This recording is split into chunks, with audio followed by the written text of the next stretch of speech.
wabarakatuh. Waalaikumsalam warahmatullahi wabarakatuh. Saya Ulfa Marlinianti dari PAI D.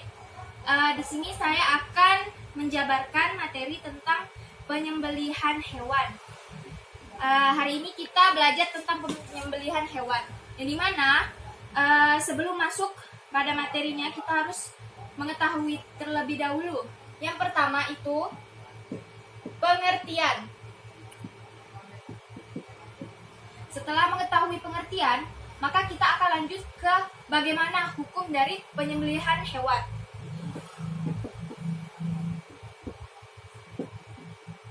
Selanjutnya, setelah mengetahui hukum, kita akan bicara tentang tata cara proses penyembelihan hewan. Dan yang keempat ini kita akan membahas tentang hukuman. Hukuman bagi orang yang tidak melakukan penyembelihan hewan sesuai dengan syariat Islam. Dan yang terakhir, kita akan membahas tentang hikmah atau apa yang dapat diambil jika kita melakukan penyembelihan hewan itu. Nah, kita mulai saja ke pengertiannya. Di sini, apakah anak-anak ada yang tahu tentang penyembelihan hewan? Belum. Oke, jika belum, penyembelihan hewan itu pengertiannya dibagi menjadi dua. Yang pertama menurut bahasa, dan yang kedua itu menurut istilah. Nah, pengertian penyembelihan hewan menurut bahasa itu berarti menyempurnakan kematian. Sedangkan menurut istilah, penyembelihan hewan itu berarti memutus jalan makan, minum, nafas dan urat nadi dari hewan yang akan kita sembelih dengan menggunakan alat atau benda yang tajam seperti pisau. Tetapi selain dari kuku, gigi dan tulang. Dan proses penyembelihan hewan ini harus disesuaikan dengan ketentuan Islam atau syariat Islam. Nah, setelah mengetahui ini, pengertian penyembelihan hewan menurut ulama fikih itu berarti kegiatan atau proses mengakhiri hidup hewan dengan membersihkannya dari darahnya menggunakan alat tajam dan dengan tujuan untuk mempercepat kematian dari hewan tersebut dan memenuhi dari kriteria kehalalan untuk dikonsumsi oleh masyarakat muslim. Sampai di sini dapat dipahami?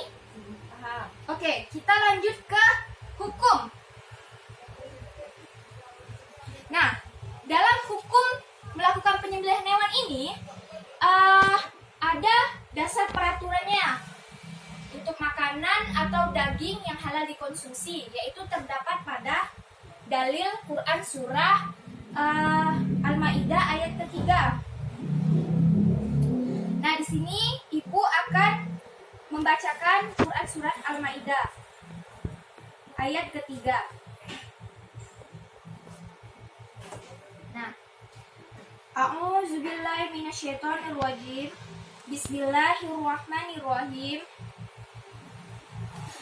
Hurrimat alaikumul maitatu waddamu walahmul khinziri wama uhilla li ghairillahi bihi wal munkhaniqatu wal mawqudatu wal mutaraddiyatu wan natihatu wama akalas sabu'u illa ma dakkaitu wama dubiha 'alan nusubi wa attastaqsimu bil adlam dalikum fis al-yawma ya'isal ladina kafaru min dinikum fala tahsyawhum wahsyawun. Al-yawma akmaltu lakum dinakum wa atmamtu alaikum ni'mati wa raditu lakumul islam madina. Famanit turra fi mahmasatin khairu mutajanifil li ithmin fa innallaha ghafurur rahim. Dan artinya, diharamkan bagimu memakan bangkai, darah, daging babi, dan daging hewan yang disembelih bukan atas nama Allah, yang tercekik, yang dipukul, yang jatuh, yang ditanduk, dan yang diterkam binatang buas, kecuali yang sempat kamu sembelih. Dan diharamkan pula yang disembelih untuk berhala, dan diharamkan pula mengundi nasib dengan adlam. Adlam ini anak panah. Karena itu suatu perbuatan yang fasik. Pada hari ini orang-orang kafir telah putus asa untuk mengalahkan agamamu. Sebab itu, janganlah kamu takut kepada mereka, tetapi takutlah kepadaku. Pada hari ini telah aku sempurnakan agamamu untukmu, dan telah aku cukupkan nikmatku bagimu, dan telah aku ridhoi Islam sebagai agamamu. Tetapi barang siapa terpaksa karena lapar, bukan karena ingin berbuat dosa, maka sungguh Allah Maha Pengampun dan Maha Penyayang. Nah, setelah ibu membacakan dalil tadi, maka yang dapat kita ambil kesimpulan dari dalil tersebut adalah Allah itu sudah memberikan kemampuan kepada manusia, khususnya kita, masyarakat muslim, untuk memperkirakan apa atau perkara yang halal dan perkara yang haram. Tidak terkecuali dalam hal makanan. Mengapa? Karena makanan itu adalah energi yang diperlukan oleh otak untuk menjaga tingkah laku kita.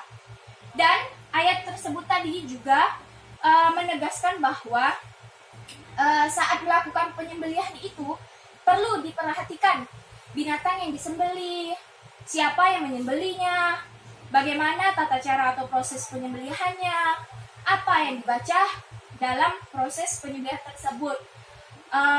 Oleh karena itu, Allah melarang bagi kita untuk memakan daging atau hewan yang matinya itu dalam keadaan tercekik, jatuh, diterkam binatang buas. Selanjutnya, berdasarkan fatwa MUI itu sendiri tentang penyembelihan hewan ini, nomor 12 tahun 2009 itu menegaskan bahwa pelaksanaan penyembelihan hewan itu haruslah atau wajib mengikuti ketentuan dari Islam atau ketentuan syariat Islam. Dan jadi makanan yang tidak disembelih menurut ajaran Islam itu sama dengan bangkai. Oleh karena itu haram dimakan. Selanjutnya, setelah kita mengetahui pengertian dan hukum, kita masuk ke tata cara atau bagaimana proses penyembelihan hewan itu berlangsung. Nah, dalam tata cara ini itu terdapat dibagi menjadi 3, yaitu 3 kondisi ya. Yang pertama makdur alaih. Yang kedua khair makdur alaih. Dan yang ketiga ini stunning. Dalam kondisi makdur alaih ini, proses penyembelihan dilakukan seperti yang kita lakukan pada saat kurban, yaitu jadi penyembelihan hewan itu dilakukan dengan cara memotong leher di atas dada dari hewan yang akan disembelih. Dan disarankan itu jika melakukan penyembelihan hewan, hewan itu dihadapkan ke arah kiblat, karena arah kiblat itu merupakan arah yang diagungkan. Dan tata cara pelaksanaan penyembelihan hewan yang biasa kita lakukan saat kurban itu, yaitu pertama itu menyebut nama Allah. Dan yang kedua itu mengasahkan pisau tetapi jauh dari hewan yang disembelihnya. Yang ketiga itu menjauhkan hewan lain dengan hewan yang akan disembelih. Yang keempat itu membawa dan membaringkannya atau membaringkan hewan yang akan disembelih ke arah tusuk kirinya, karena untuk mempermudahkan bagi pemotongnya. Dan yang terakhir itu adalah kerongkongan dan tenggorokan itu harus terpotong. Kita masuk ke kondisi yang kedua, yaitu khair makdur alaih. Nah, pada kondisi khair makdur alaih ini, yaitu ditujukan pada hewan buruan dan hewan ternak yang karena alasan tertentu itu menjadi liar. Nah, jadi khair makdur alaih ini dalam kondisi yang genting gitu. Misalnya saat kita tersesat di hutan, tetapi tidak terdapat makanan yang layak dimakan, maka kita akan berburu hewan dan menyembelihnya. Nah, pada kondisi ini, tata cara penyembelihan itu boleh dipotong dimanapun atau bagian manapun yang ada di hewan tersebut, asalkan menggunakan alat yang tajam dan mempercepat kematian dari hewan tersebut. Dan syarat lainnya dalam kondisi ini yaitu adanya hayat mustaqirah. Apa itu? Yaitu tanda-tanda hayat mustaqirah itu masih adanya tanda kehidupan dalam hewannya. Jadi hewan tersebut masih hidup dan proses pemotongnya itu mengalirkan darah yang cukup deras. Kemudian kita masuk ke stunning. Nah, di sini stunning itu dalam teknologi yang semakin pesat ini, perkembangan zaman itu kan mempengaruhi dalam proses penyembelihan hewan. Jadi terciptanya alat yang dinamakan stunning atau alat mekanisnya. Nah, pada stunning itu hewan itu ditembak oleh peluru khusus yang dengan tujuan itu untuk meringankan rasa sakit dari hewan tersebut. Jadi hewan tersebut pingsan. Dan stunning ini sudah diperbolehkan oleh para ulama, dan fatwa MUI tentang penyembelihan hewan secara mekanis ini ada, yaitu tanggal 18 Oktober 1976.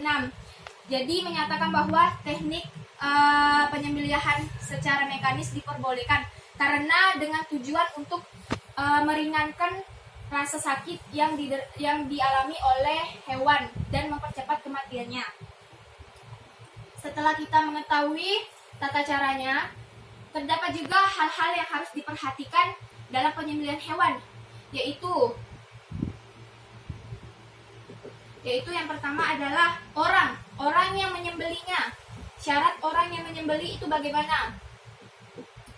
Nah, syarat orang yang menyembelih di sini terdapat dibagi menjadi dua kelompok, yaitu kelompok pertama. Kelompok pertama itu para ulama memperbolehkan bagi orang yang Islam, laki-laki, berakal sehat dan tidak menyesuaikan dan tidak menyia-nyiakan sholat. Kemudian kelompok yang disepakati tidak boleh menyembelih di sini adalah bagi orang-orang yang fasik atau orang yang menyembah berhala. Kemudian hal yang harus diperhatikan dalam penyembelihan selain orang yang menyembelih adalah hewan yang disembelih. Nah, di sini hewan yang disembelih diperbolehkan jika hewan tersebut memasuki atau memenuhi standar hewan yang akan disembelih. Nah, standar hewan yang akan disembelih di sini yaitu adanya hayat mustaqirah. Hayat mustaqirah seperti yang saya jelaskan tadi, yaitu hewan tersebut masih memiliki tanda-tanda kehidupan dan masih memancarkan darah yang deras saat dipotong. Kemudian yang kedua adalah hewan sakit yang berada dalam hidupnya yang paling minim. Jadi misalnya hewan yang sudah sakit atau kritis tetapi masih hidup.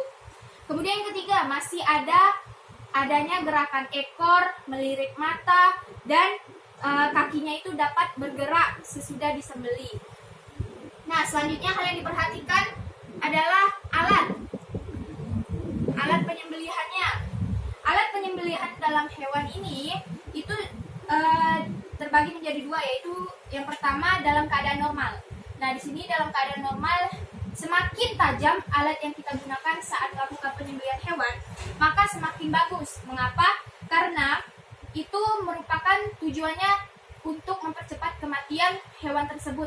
Jika kita mengasah pisau semakin tajam, maka hewan itu akan cepat mati dan tidak merasakan rasa sakit yang cukup lama. Kemudian yang kedua itu dalam keadaan darurat. Nah, dalam keadaan darurat di sini misalnya tadi contohnya di hutan, maka kita boleh mempergunakan alat penyembelihan yang ada di hutan yang tajam, misalnya mungkin batu, apa segala macam, kecuali yaitu gigi, kuku, dan tulang. Dan selanjutnya yaitu hukuman bagi orang yang tidak melakukan penyembelihan hewan sesuai dengan syariat Islam. Nah, saat kita melakukan penyembelihan hewan tidak sesuai dengan syariat Islam, maka daging yang kita sembelih itu merupakan haram. Dan akibat jika kita memakan daging haram itu yang pertama, merusak hati dan akalnya. Mengapa? Karena ketika kita makan makanan yang baik, maka itu akan membawa kebaikan pada diri kita dan hati kita akan menjadi baik juga. Sebaliknya, jika kita memakan makanan yang haram, hati kita itu akan tercemar dan mengganggu kehusyukan dalam ibadah. Makanan haram itu juga mengeraskan hati kita dan tidak mampu melihat kesusahan orang lain dan enggan membantunya. Kemudian yang kedua ini amalannya tidak diterima. Mengapa demikian? Saat kita memakan daging haram, maka amalan kita itu tidak akan diterima oleh Allah selama 40 hari. Ini sesuai dengan hadis riwayat At-Tabrani. Kemudian yang ketiga, makanan haram itu membawa ke neraka. Ketika kita memakan makanan haram, maka makanan haram itu akan masuk ke tubuh kita. Dan makanan haram itu akan berubah menjadi daging. Dan daging tersebut bisa membawa atau dapat membawa kita ke neraka. Sesuai dengan hadis riwayat At-Tirmidzi, yaitu tidaklah tumbuh daging dari makanan haram kecuali neraka lebih utama untuknya. Kemudian yang keempat di sini adalah rusaknya keturunan. Ketika seseorang atau orang tua yang memberikan makanan haram terhadap anaknya, maka anaknya itu tidak akan mendapatkan kebaikan.